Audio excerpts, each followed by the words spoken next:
Hi, Leigh here, and welcome back to Leigh Talks Gymnastics. If you're new, this is a gymnastic theme podcast centered on women's artistic gymnastics. I'll be discussing Euros 2025, and I have quite a bit to go through, so let's begin.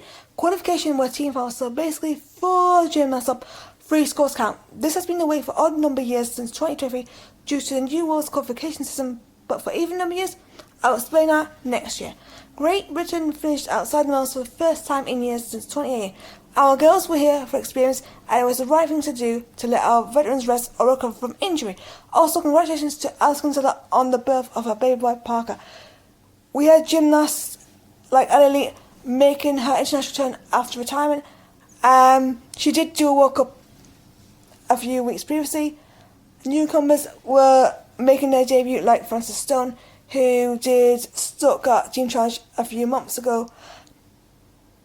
They didn't have the best time, but they gave it a go and showed who they could be. Ruby Evans was the only gymnast to qualify to finals. She made mixed team, all-around and floor finals. I'm still proud of our girls, as I'm glad they favoured experience over medals for once. Germany performed well at home, led by Helen Kevrich. Also seeing the show was Karina SCHOENMAIER, who impressed in 2024. They claimed a silver, which was the best result ever. Germany were brilliant in this competition, and congratulations. The bronze medal match was between France and Romania. Romania were getting high scores, however 2 of the gymnasts fell on beam, which cost them the medal. Sabrina Vonia fell on her best events, where she was one of the favourites. Denisa Gogoda, who recently returned, made an impact to make the all-round and beam finals, which was a huge achievement, whilst Ana Barbosu also started with a strong all-round performance and made multiple finals. France, despite lower difficulty, had enough good execution to claim the bronze medal, led by Lorette Charpy and Morgan Osik-Rama, who made all-round and beam finals. Joining them in finals was Ming van Eycken, who made vault and floor finals. Roman Hammond showed potential for a future on the French team, and Jenna Leroy was instrumental to the team, helping them score crucial attempts in the medal hunt. I was so happy for France to win a team medal. Sweden got their best team score with 7th place. Jennifer Williams stood out to qualify to 2 finals, beam and floor, which was a huge achievement. Leigh remained Queens of Europe, led by defending champion Esposito. They had a few new faces, including Giulia Perotti, who was the Junior European and World Floor Champion, and newcomers Sophia Tanai and Emma Fioravante, who stood out in her junior years. Alice D'Amato didn't have her best day. She failed to make bars final to defend her title. Emma, Manila and Sophia all made finals. It wasn't their best day, but Italy had a big lead that secured them the victory. I want to talk about the mixed team event that debuted here. How it works. The top 16 compete on 3 chosen pieces of apparatus. For the women, it's vault, beam, floor. Round 1 saw 8 gymnasts qualify to the second round, then 4 would qualify with 1 and 2, 5 for gold and silver, and 3 and 4 for the bronze. I will focus on the top 4 as it will take too long. Morgan Osik-Rama and Ashley Mansard of France went against Manila Esposito and Lorenza Mincasani of Italy in the bronze medal match. Italy won against France, and I felt the scores were right. I felt sad for Morgan as she struggled on one of her passes, but Manila and Lorenza were on it on the day, and another good beam performance from Manila. The gold medal match was between my country's Ruby Evans and Jake Jarman from Great Britain versus Karina SCHOENMAIER and Team Ida of Germany. What was interesting that both bronze medal match scores were higher than the gold medal match scores. It was close in scoring in this match, but Karina outscored Ruby by 100, and the boys both scored the same score. And I like it was close, but Karina and Tima deserved this victory. I loved Ruby and Jay, and this is still a good result for GB, especially in the maiden mixed team competition. It's all-around time, and Queen Manila Esposito had one job: to defend her all-around title from 2024. She changed her vault, which she did in the mixed team event, and she went 4 for 4 to defend her title, and I was so happy for her. Helen Kevrich, who was contender for a medal and gold, injured herself on her first piece of apparatus, which was vault. She had to pull out of the competition entirely, including her bars final. She currently is in rehab and has started to work on her best event, which is in bars. Home and recovery keeps improving for Helen, and I'm looking forward to seeing her return when she's recovered and ready. Alba Francisco was one of the other surprises of the competition, as she claimed a surprise silver after a clean 4x4 day. She kept her nerve to make history for Spain.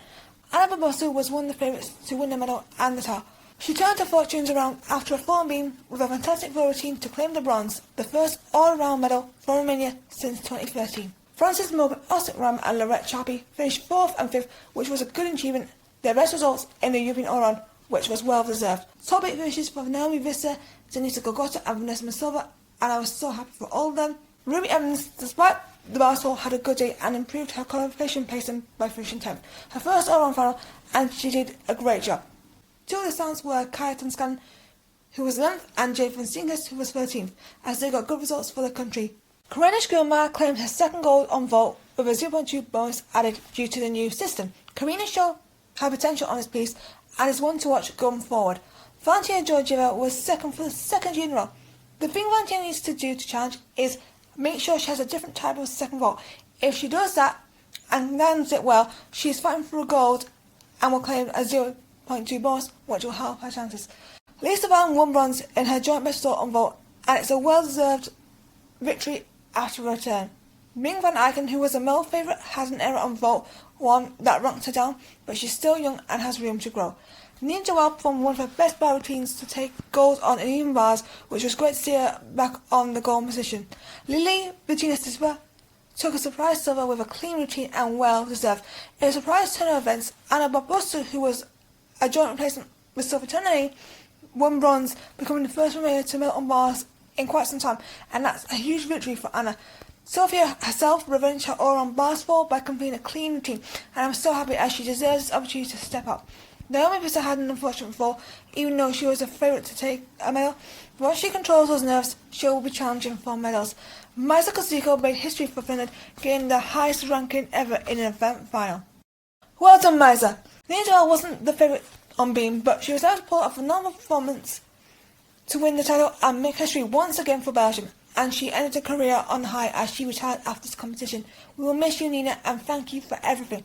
Ana Barbosu continues her success by revenging her all-round fall and taking second place.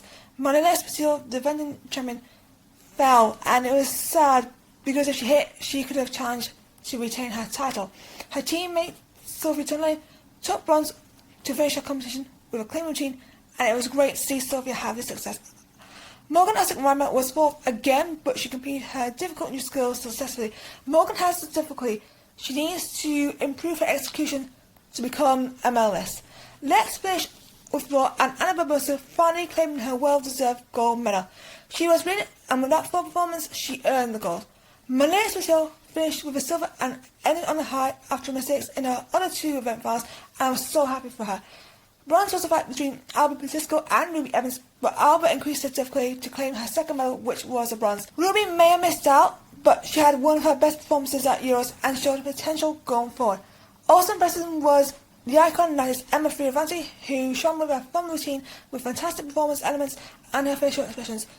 She stood out and entertains, and that's why I love floor so much, because we get people like Emma here to entertain. Thank you, Emma. A huge respect to Jennifer Williams, as it may have not gone her way in event finals, but she is a talent, and if she can reach some consistency, she will challenge for medals in the future. That is the end of this episode. Who was your favourite gymnast at yours 2025? Let me know down below in the comment section or on the channel's social media or at MillenniumRing18. I look forward to reading your comments and seeing what you think. Join me in my next episode as it's Junior World's time, and I'll be discussing stars like Edna Kolas, Charlie Bullock, Mayana Pra, Caroline Moreau, and more. Thank you for listening, and I'll see you next time. Goodbye, everyone.